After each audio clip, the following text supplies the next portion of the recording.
বয়স বেশি।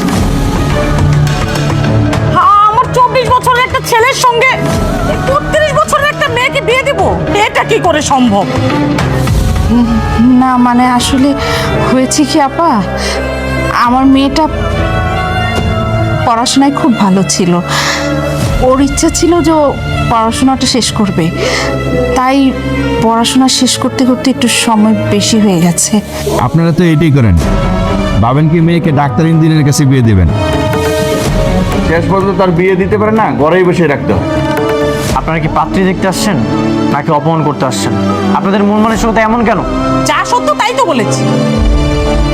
ছেলের চেয়ে মেয়ে 7 বছরের বড়, এই মেয়ের সাথে তো আমার ছেলের বিয়ে জীবনেও দিব না।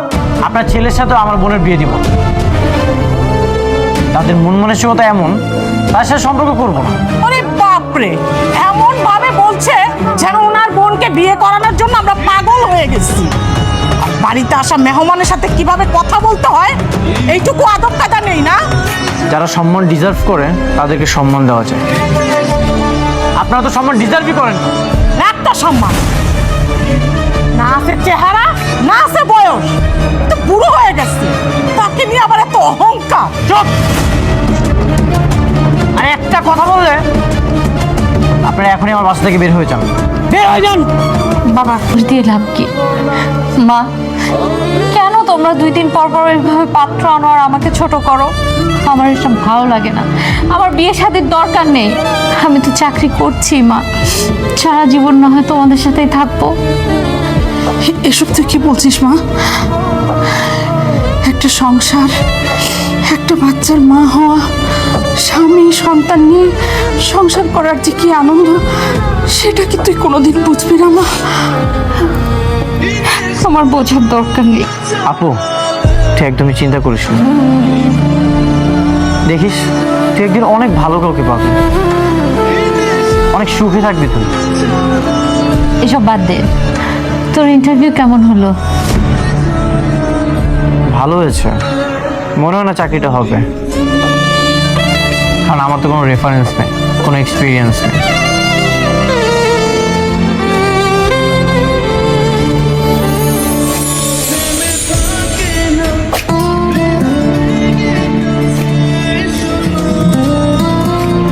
আমাদের দেশের সিস্টেম ব্যবস্থাই এরকম, রেফারেন্স ছাড়া চাকরি হয় নাকি? আপুর বয়সটা বেড়ে যাচ্ছে, কোনো ভালো পাত্র পাচ্ছি না যে বিয়ে দিব। এদিকে আমার চাকরিটাও হচ্ছে না। আপুর চাকরির টাকা দিয়ে আমাদের সংসারটা চলছে। দেখো, তোমাকে কিন্তু আমি আগেই বলেছিলাম আমার বাবার অফিসে চাকরি কর। আমি বাবার সাথে কথা বলে চাকরি নিয়ে দিচ্ছি। এখন মনে হয় এটাই করতে হবে। আমি অনেক চেষ্টা করেছি কিন্তু কোনোভাবেই হলো না। রেফারেন্স ছাড়া কোনো চাকরি হচ্ছে না। তুমি তাহলে একটা ব্যবস্থা করে দাও, এছাড়া তার কোনো উপায় নেই। ঠিক আছে, আমি বাবার সাথে কথা বলে তোমাকে একটা চাকরির ব্যবস্থা করে দেবো, তুমি টেনশন করো না। আমি শুধু ভাবছি, তোমার বাবা যদি জানতে পারে এই চাকরি খোঁজা বেকার ছেলেটাকে তুমি ভালোবাসো, তখন কি হবে?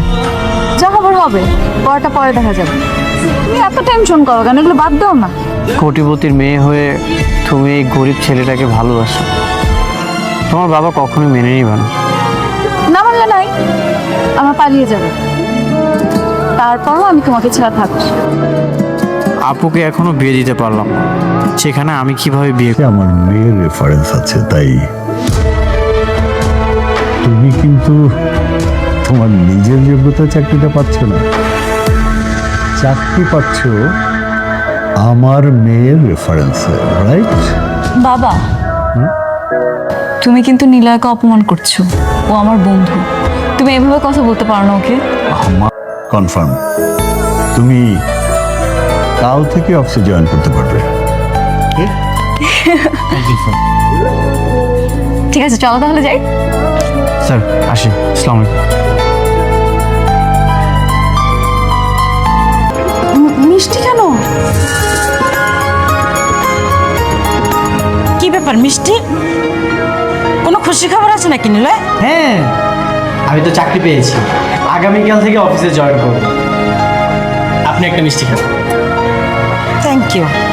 তোর চাকরি হয়েছে? নাইমাকে জানিয়েছিস? ও জানলে খুব খুশি হবে। হ্যাঁ, আপুকে জানিয়েছি।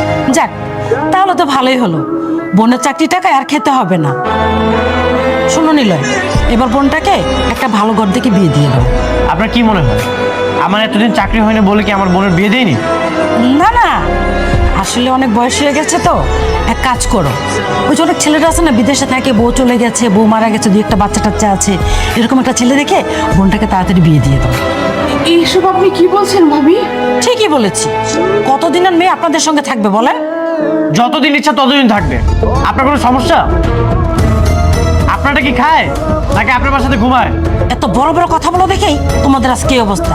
16-17 বছর বয়সে যদি বিয়ে দিতে বোনকে, তাহলে আর আজকে এই দিন দেখতে হতো না। আর একটা যদি উল্টাপাল্টা কথা বলেন, মা বাসায় চলো। চল। উচিত কথা বললে ফসকা পড়ে, ডাক্তার মিষ্টি গুষ্টি খেলাই। বাবা মেনে নিবে না না নিবে সেটা তো আমি বুঝবো, তাই না? বাবা অবশ্যই মেনে নেবে, আর যদি বাবা মেনে নাও নেয় তাহলে আমরা পালিয়ে বিয়ে করি। কি বলছো এসব? তুমি যতটা সহজ ভাবছো সব কিছু এত সহজ নয়, বাস্তবতা অনেক কঠিন। দেখো, আমার বড় বোনের এখনো বিয়ে হয়নি, এর মধ্যে তুমি আমি যদি পালিয়ে যাই এটা কেমন দেখে বলো তো?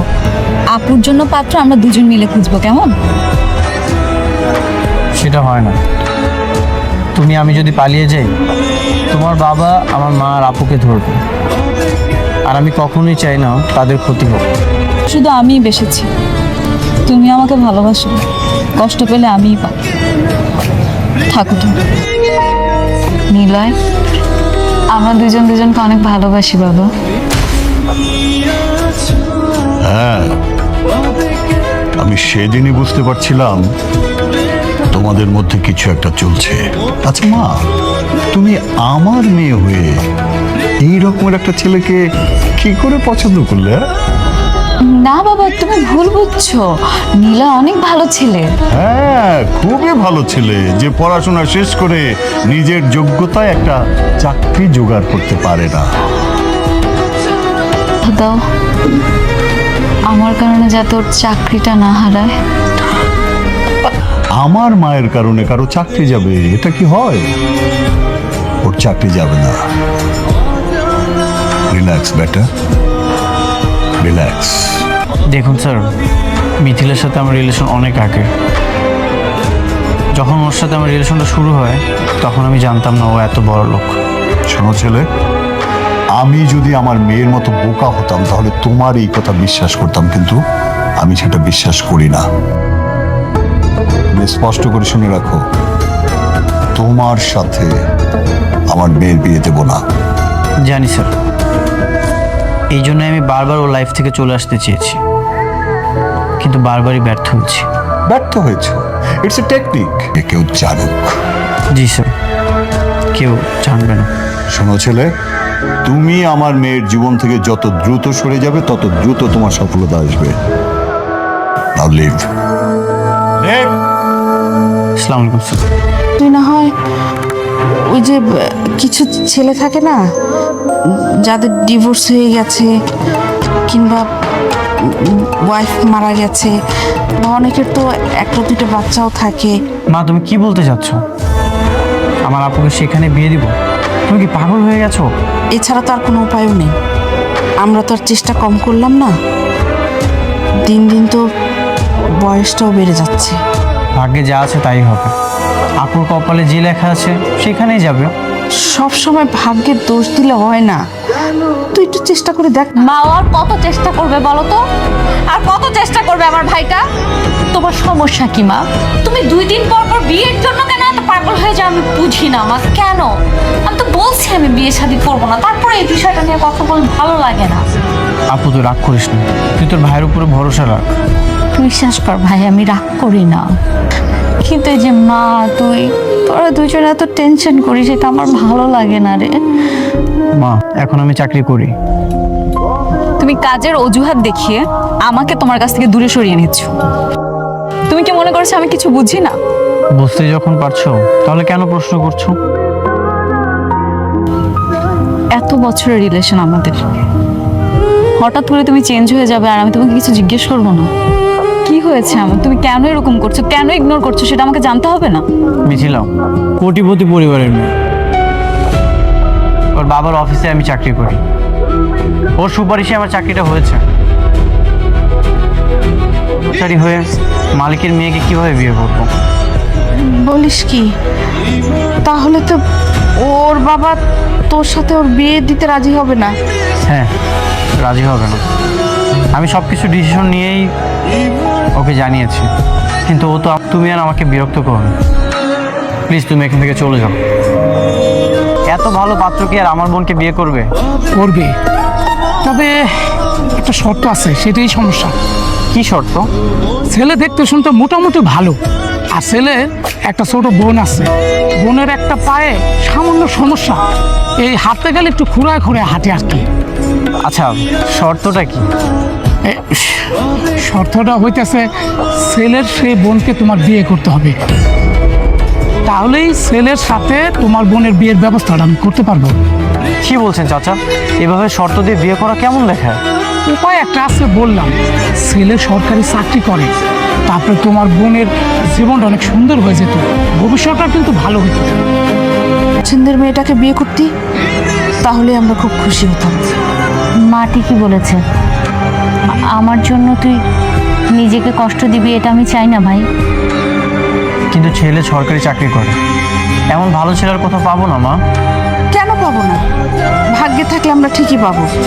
তুই ওই ঘটকে না করে দে। চেহারা না আছে, বয়স তো বুড়ো হয়ে গেছে, তাকে নিয়ে আবার এত অহংকার। ছেলেটা আসলে বিদেশে থাকে, বউ চলে গেছে, বউ মারা গেছে, দু একটা বাচ্চা কাচ্চা আছে। এরকম একটা ছেলে দেখে বোনটাকে তাড়াতাড়ি বিয়ে দিয়ে দেবো। হ্যাঁ চাচা, হ্যাঁ কও। আমি বিয়ের জন্য রাজি। আপনি ছেলেকে নিয়ে আমাদের বাসায় আসার ব্যবস্থা করেন।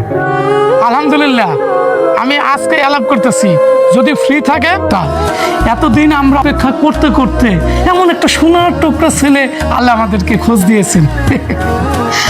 সবই আল্লাহর রহমত।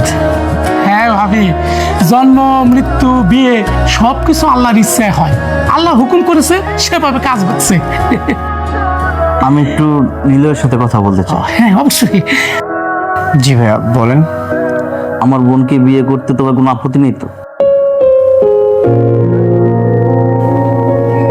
না, আপত্তি থাকলে আগেই জানাতাম। আমি বিয়ে করব, কোনো সমস্যা নেই। তবুও সরাসরি জিজ্ঞেস করলাম, আমি চাই না কাউকে জোর করতে। আমি কাজে আছে, ঘরের ছেলে, যে কোনো সময় আয়োজন করে বিয়ে দিয়ে যাওয়া যাবে, সমস্যা কি? আলহামদুলিল্লাহ বাবা, তুমি যেভাবে বলবে সেভাবেই হবে। আলহামদুলিল্লাহ, তাহলে একটা ভালো দিন দেখে বিয়ের তারিখটা আমরা করে ফেলি, কি বলেন? হ্যাঁ, আপনারা নিশ্চয়। এছাড়া কোনো উপায় ছিল না। উপায় ছিল না? তুমি চাইলে পারতে না আপনাকে অন্য কোথাও বিয়ে দিতে? কেন শর্ত মোতাবেক বিয়ে দিতে হবে? আর তুমি কি ভাবছো আপুকে শর্ত মোতাবেক বিয়ে দিবে আপু খুব সুখী থাকবে? শর্তটা বিয়ের ছিল না, শর্তটা ছিল তার ছোট। আল্লাহ তোমাকে কখনো মাফ করবে না, তুমি মনে রেখো। থ্যাঙ্কস। কেন স্যার? এই যে তুমি আমার মেয়ের জীবন থেকে সরে দাঁড়িয়েছো। ওর কপালে আল্লাহ ফুক লিখে রেখেছিল। হ্যাঁ মা, কিন্তু আমার জন্য নীলয়ের সব সুখ নষ্ট হয়ে গেল, এটা চিন্তা করলেই খারাপ লাগে মা। কি করব বল মা, ওকে তো তখন আমরা কত করে বোঝালাম, কিন্তু নীলই তো আমাদের কোনো কথাই শুনতে চাইলো না। নিজের সুখের জন্য ভাইয়ের সুখ ধ্বংস করবে। মা, কার সাথে কথা বলছো? আপুর সাথে? হ্যাঁ, তুই কথা বলবি? এই নে, নীলয়ের সাথে কথা বল। আপু, তুই কেমন আছিস? আমি খুব ভালো আছি ভাই, তুই কেমন আছিস? আমি অনেক ভালো আছি। মিথ্যে বলছিস কেন ভাই? আমি খুব ভালো করেই জানি তুই ভালো নেই। কে বলেছে আমি ভালো নেই? আমি অনেক ভালো আছি। মিথিলার সাথে তোর কথা হয়? আচ্ছা এসব বাদ দে তো, দুলাভাই কোথায়? দুলাভাইকে দে না, একটু কথা বলি। এই তো তোর দুলা ভাই, কথা বলবি? নীলয় আপনার সাথে একটু কথা বলবে। কি শালাবাবু, কি অবস্থা? বোনের বাসায় তো আসতে পারো, তাই না? হ্যাঁ হ্যাঁ আসবো, এই সপ্তাহের বন্ধের দিনে আসবো। ঠিক আছে, ভুলে যেও না কিন্তু আবার। না না, ভুলবো না। ঠিক আছে, তাহলে ভালো থেকো, নিজের শরীরের প্রতি খেয়াল রাখো, কেমন? ঠিক আছে। আল্লাহ হাফেজ। আর করতে ইচ্ছে করলো তাই বলতে চাই আর কি। বলো, সংকোচ করার কি আছে? নীলয় একটা মেয়েকে ভালোবাসে। ওই মেয়েটাও নীলয়কে প্রচণ্ড ভালোবাসে, ওদের অনেক বছরের সম্পর্ক। তাহলে আমাদের যারাকে বিয়ে করার জন্য রাজি হলো কেন? আমার জন্য। মানে? হ্যাঁ, আসলে ঘটক যখন আপনার কথা বললো আর আপনার শর্তের কথা বললো, আমার তো বিয়ে হচ্ছিল না, তাই আমার ভাই নিজের সুখের কথা চিন্তা না করে আমার বিয়ে হয়ে যাবে সেটা ভেবেও ওর ভালোবাসা বিসর্জন দিতে চেয়েছে। আপনার বোনকে বিয়ে করতে রাজি হয়েছে, কিন্তু বিশ্বাস করেন আমার ভাই খুব ভালো ছেলে, আপনার বোনকে সারা জীবন আগলে রাখবে। এই কথাগুলো তুমি আমাকে আরো আগে বললেও পারতে। এখন তো অনেক দেরি হয়ে গেল, তাই না? আমার চোখের ঘুম কেড়ে নিয়ে তুমি আমাকে জিজ্ঞেস করছো আমি ঘুমাইনি কেন। হাসবো না বলো? হ্যাঁ, হাসির কথা। কেন করলে এমন? কি দোষ ছিল আমার? তুমি তো সব কিছুই জানো। নিলয়, তুমি চাইলেই কিন্তু আমাদের সম্পর্কটার পূর্ণতা দিতে পারতে, তুমি ইচ্ছা করে চাও না। আপু তুই তোর দুলা ভাই তোর জন্য সারপ্রাইজ নিয়ে আসছে। কি করছিস? আমি কি এখনো বাচ্চা আছি নাকি? কি শালা বাবু, সারপ্রাইজ কেমন দিলাম? সারপ্রাইজ? এটাই তো তার সারপ্রাইজ। শোন, তাড়াতাড়ি ফ্রেশ হয়ে সুন্দর একটা পাঞ্জাবি পরবি। আমি ওর জন্য শাড়ি নিয়ে এসেছি, ও শাড়ি পরে রেডি হতে হতেই কাজী সাহেব চলে আসবে। কাজী শাড়ি মানে আমি তো কিছুই বুঝতে পারছি না। নিলয়, আমি তোমার ভাই, তোমার মনে কষ্ট দিয়ে আমার বোনের সুখ কিভাবে কল্পনা করতে পারি বলো তো ভাই?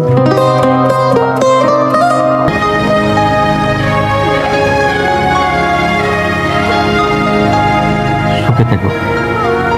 থ্যাংক ইউ সো মাচ দুলা ভাই, আপনি আমাদের জন্য যা করলেন সারা জীবন মনে রাখবো।